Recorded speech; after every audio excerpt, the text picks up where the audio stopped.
मी तुम्हाला काही सांगितलं तर माझ्यावर विश्वास ठेवाल तुम्ही?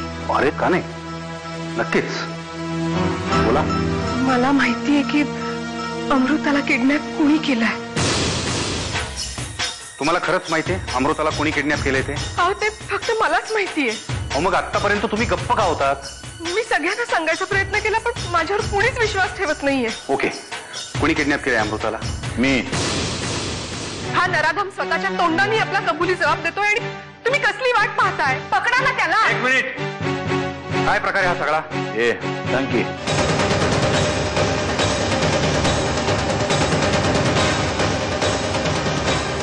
परशुराम किल्लेदार, काय प्रकरण आहे हे हाताबाहेर गेलेलं प्रकरण आहे.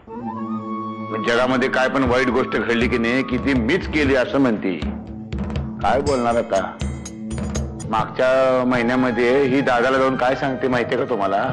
तो सचिन तेंडुलकर आहे की नाही, क्रिकेट खेळतो तो, त्याच्या म्हणे गुडघ्यामध्ये काहीतरी एल्बो का काय झाला तर तो म्हणे मीच केला. आता काय बोलावं असं आलंय सगळं. येडे हो, वेळ लागले थोडं.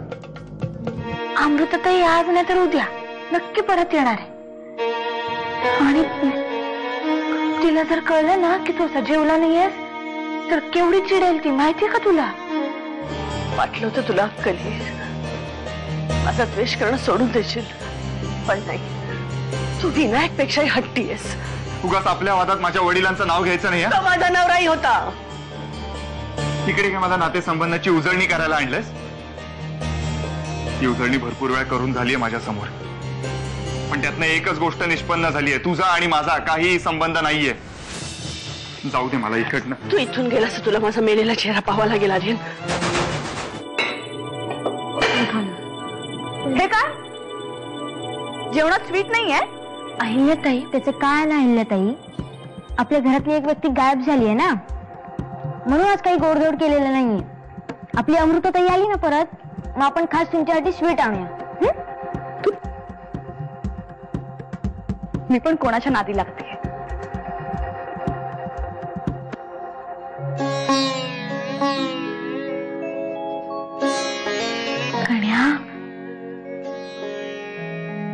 हे आर्यनचं घर आहे आणि सध्या त्याची परिस्थिती नाजूक आहे. मला 2-4 प्रश्न विचारायचे त्याला फक्त. पोलीस खात्याचे 2-4 प्रश्न काय असतात हे मला चांगलं माहिती आहे. एक मिनिट साहेब. मला एक सांग, एका तरी हल्लेखोराचा चेहरा तू पाहिला होतास का? नाही, म्हणजे त्या सगळ्यांचेच चेहरे कवर्ड होते. अंदाजे किती हल्लेखोर होते? 3-4. अमृता किल्लेदारला कसं ओळखतोस तू? खूप चांगले मित्र होता मी एकमेकांचे. ती कोणाची मुलगी आहे तुला माहिती आहे ना? आता काय पण ऐकून घेणार नाही मी तुझं. त्या माणसाच्या तोंडावर पैसे फेक आणि अमृताला परत घेऊन ये. बघू काय करायचं ते.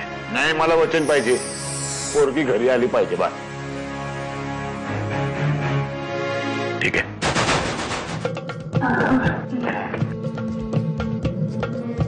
बहिणी, दादा पैसे द्यायला तयार झालाय. बरं झालं तुम्ही निर्णय घेतलात ते. अमृताच्या जीवापेक्षा 5 कोटी रुपये काय आपल्याला जास्त नाहीत ना. वेळ लागले का तुला?